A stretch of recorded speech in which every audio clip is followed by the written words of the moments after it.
दोस्तों आज के इस वीडियो में मैं आपको 11 बड़ी खबरें इस्राइल, ईरान, हिजबुल्लाह और अमेरिका से जुड़ी बताने जा रही हूं। इस्राइल से एक बड़ी खबर सामने आई है। इस्राइल में सेलकॉम नेटवर्क में आई तकनीकी गड़बड़ी, हजारों फोन लाइनें 1 घंटे के लिए ठप हो गई। ईरान के सुप्रीम लीडर का बयान आया है। आयतुल्लाह अली खमेनी ने इस्राइल के खिलाफ एक वैश्विक सैन्य गठबंधन बनाने की अपील की। प्रधानमंत्री बेंजामिन नेतन्याहू की अगुवाई में हुई बैठक में इस्राइल के वरिष्ठ अधिकारियों ने सहमति जताई कि इस्राइल ने हिजबुल्लाह के खिलाफ अपने लक्ष्य प्राप्त कर लिए हैं और अब राजनीतिक समाधान की जरूरत है। इस्राइल में एक इस्राइली कपल को ईरान के लिए जासूसी के आरोप में गिरफ्तार किया गया है। जासूसी परमाणु वैज्ञानिक से जुड़ी है। लेबनान में इस्राइल ने एक पूरे गांव को नष्ट कर दिया, ये कहते हुए कि वहां आतंकवादियों के छुपे होने की सूचना थी। घटना का वीडियो भी सामने आया है जो कि आप आगे देखेंगे। इस्राइल की रक्षा सेना यानी कि आईडीएफ इंजीनियर्स की कमी से जूझ रही है। हथियार ठीक करने के लिए इंजीनियर्स नहीं है, बुलडोजर चलाने वाले ड्राइवर्स भी नहीं है। दूसरी तरफ आईओएफ बुलडोजर पर हिजबुल्लाह के हमले हुए हैं। नाबल्स स्ट्रीट पर इस्राएली बलों के बुलडोजर को निशाना बनाया गया है। हिजबुल्लाह ने बुलडोजर पूरे क्रू के साथ उड़ाया है। आईडीएफ के प्रमुख ने इस्राएली सेना की संख्या बढ़ाने की आवश्यकता पर चर्चा की है। वहीं रिपोर्ट है कि अमेरिका के पास इंटरसेप्टर मिसाइलों की कमी हो गई है जो इस्राएल की सुरक्षा को प्रभावित कर सकती हैं। इस्राएल के सैनिकों ने गजा में एक मस्जिद को शहीद कर दिया, जिसके बाद उन्हें हंसते और खुशियां मनाते हुए वीडियो में कैद किया गया है। पूर्व इस्राएली सेना प्रमुख गाड़ी आइसेनकोट ने नेतन्याहू की रणनीति पर सवाल उठाया है। उनका कहना है कि नेतन्याहू युद्ध को अनंत काल तक नहीं चला सकते। अगर यही चलता रहा तो इस्राएल अपनी ही ताकत को खत्म कर देगा। यह है आज की प्रमुख खबरें जिस पर विस्तार से चर्चा करेंगे। आज देखते रहिए पूरा वीडियो। द लाइव टीवी, सच सबसे आगे। आदाब दोस्तों, मेरा नाम है मिसबा खान और आप मुझे द लाइव टीवी पर देख रहे हैं। दोस्तों वीडियो में आगे बढ़ो उससे पहले आपसे एक छोटी सी गुजारिश है कि अगर आपने चैनल को सब्सक्राइब नहीं किया है तो कर लीजिए और कमेंट में अपनी राय भी जरूर लिखा करिए। दोस्तों इस्राएली मीडिया के अनुसार सेलकॉम की हजारों लाइनें लगभग 1 घंटे तक अचानक ठप हो गई। यह घटना करीब 5 से 6 घंटे पहले हुई और इसका कारण अब तक स्पष्ट नहीं हो पाया है। इसे एक गंभीर तकनीकी विफलता इस्राइल की माना जा रहा है और जांच जारी है। वहीं दूसरी तरफ ईरान ने नया ऐलान किया है। ईरान के supreme leader Ayatollah Ali Khamenei ने एक बयान जारी किया है जिसमें उन्होंने दुनिया के देशों से एक साथ आकर इस्राइल के खिलाफ एक वैश्विक सैन्य गठबंधन बनाने की अपील की है। इस गठबंधन का उद्देश्य इस्राइल की गतिविधियों को रोकना बताया जा रहा है। इस बीच खबर है कि इस्राएली प्रधानमंत्री बेंजामिन नेतन्याहू की अगुवाई में कल वरिष्ठ अधिकारियों की एक बैठक हुई जिसमें यह सहमति बनी कि इस्राइल ने लेबनान में हिजबुल्लाह के खिलाफ अभियान में अपने अधिकतर लक्ष्य हासिल कर लिए हैं और अब उत्तरी इलाके में एक राजनीतिक समझौते की जरूरत है। क्या यह समझौता लड़ाई खत्म करने का होने वाला है? क्योंकि लेबनान के प्रधानमंत्री का भी बयान सामने आया है जिसमें उन्होंने उम्मीद जताई है कि आने वाले कुछ दिनों में इस्राइल के साथ संघर्ष विराम हो सकता है। हालांकि दूसरी तरफ इस्राइल अपनी क्रूरता से बाज नहीं आ रहा है। इस्राएली सेना ने लेबनान के एक पूरे गांव को उड़ाने की कार्रवाई की जिसका वीडियो सामने आया है। देखिए वीडियो।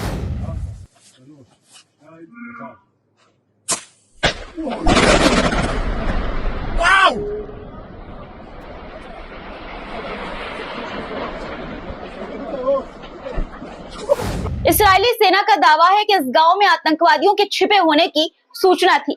हालांकि इस तरह से हिजबुल्लाह और हमास की आड़ में इस्राइल न जाने कितनी बस्तियां, कितने गांव तबाह कर चुका है। लेकिन सवाल ये है कि क्या पूरे गांव को नस्तोनाबूद करना नैतिक है? एक तरफ ये और दूसरी तरफ इस्राइल से ईरान के लिए जासूसी की बड़ी खबर सामने आई है।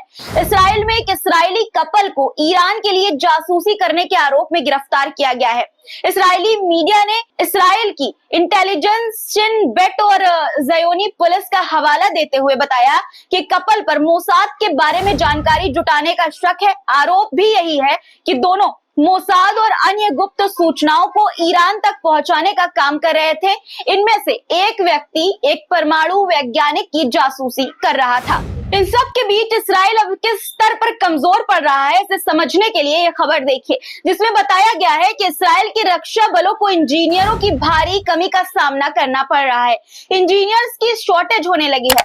इसराइल के पास हथियार ठीक करने के लिए अब इंजीनियर्स नहीं है। सिर्फ यही नहीं, बुलडोजर चलाने वाले ड्राइवर्स भी नहीं हैं जो नागरिक घरों को तबाह करने के लिए इस्तेमाल किए जाते हैं। इस कमी को दूर करने के लिए इसराइल के chief of staff Herzi Halevi ने नई इंजीनियरिंग बटालियन बनाने का फैसला लिया है, जिसका नाम 607th बटालियन रखा जाएगा, क्योंकि इस समय इसराइल को बड़ी संख्या में इंजीनियरों की जरूरत है, खासकर वो लोग जो युद्ध के दौरान मशीनें और हथियार ठीक कर सकें और इमारतें गिराने में मदद कर सके। दोस्तों, इस्राएली सेना के बुलडोजर जब ऐसे पूरे क्रू के साथ हिजबुल्लाह उड़ाएगा तो बुलडोजर के लिए ड्राइवर तो कम पड़ेंगे ही। ये तस्वीर नाबल स्ट्रीट की है। दरअसल तुल कारेम के नूर शम्स कैंप में नाबल स्ट्रीट पर हिजबुल्लाह के हमले में IOF के बुलडोजर को निशाना बनाया गया। बुलडोजर जलते रहे और इस्राएली सेना सिर्फ देखती रह गई। अब बात करते हैं अमेरिका की, तो इस्राएल के सबसे बड़े समर्थक अमेरिका ने भी अपने हाथ खड़े कर लिए हैं। अमेरिका के इंटरसेप्ट मिसाइलों का स्टॉक कम होता जा रहा है। रिपोर्ट के मुताबिक अमेरिका के पास इंटरसेप्ट करने वाली मिसाइलों की कमी हो गई है। आयरन डोम में जो मिसाइलें लगाकर इसराइल अब तक ईरान या लेबनान के हमलों को इंटरसेप्ट करता था, यानी कि रोकता था, वो मिसाइल अमेरिका से ही इंपोर्ट हुआ करती थी। अब वो मिसाइलें कम पड़ रही है। अमेरिका में उन मिसाइलों की कमी हो रही है।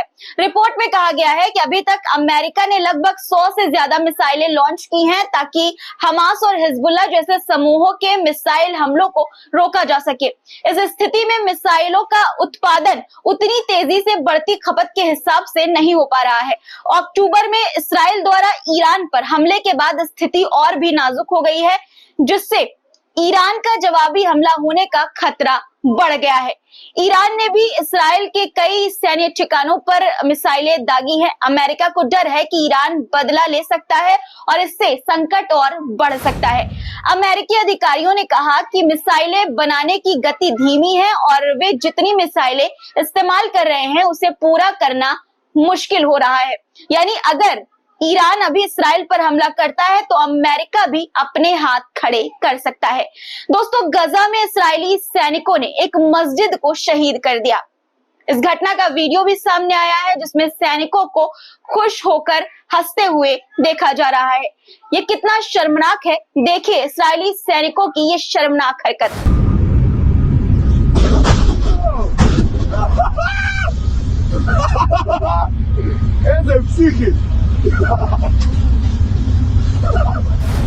ये कौन सा न्याय है, ये कौन सा बदला है जहां इबादत गाहों को तहस नहस कर दिया जाए। ये हरकतें साफ तौर पर इसराइल के मंसूबों को सामने रखती हैं।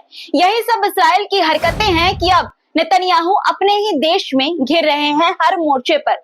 इसराइल के पूर्व चीफ ऑफ स्टाफ गाडी आइसेनकोट ने प्रधानमंत्री बेंजामिन नेतन्याहू की नीतियों पर सवाल उठाया है। उनका कहना है कि नेतन्याहू का युद्ध को लंबे समय तक खींचना इसराइल को थका रहा है और इससे सुरक्षा और अर्थव्यवस्था पर गंभीर असर पड़ सकता है। उन्होंने साफ तौर पर कहा कि नेतन्याहू इस युद्ध को हमेशा के लिए नहीं चला सकते। अगर यही चलता रहा तो इसराइल अपनी ही ताकत को खत्म कर देगा। दोस्तों, ये चेतावनी इसराइल के भविष्य के बारे में एक सच्चाई है। आज के वीडियो में इतना ही। दोस्तों, कमेंट में बताइएगा कि क्या इसराइल की ताकत सच में बिखरने लगी है। इस पूरे वीडियो पर आपकी क्या राय है, कमेंट में अपनी राय जरूर लिखा करिए, ताकि हम इसी तरह से आपके लिए अच्छे अच्छे वीडियोस लेकर आते रहें। आप बहुत सारा प्यार देते हैं, बहुत सारी तारीफें करते हैं, उसके लिए आपका बहुत बहुत शुक्रिया दोस्तों, तहे दिल से शुक्रिया। और आपसे एक और गुजारिश है कि आपको हमारी स्क्रीन पर एक QR कोड नजर आता होगा, आप उसके जरिए हमारी छोटी छोटी मदद करते हैं, उसके लिए भी आपका तहे दिल से शुक्रिया। और उम्मीद है कि आप इसी तरह हमारी छोटी छोटी मदद अपना प्यार के रूप में करते रहेंगे। खुदा हाफिज। द लाइव टीवी, सच सबसे आगे।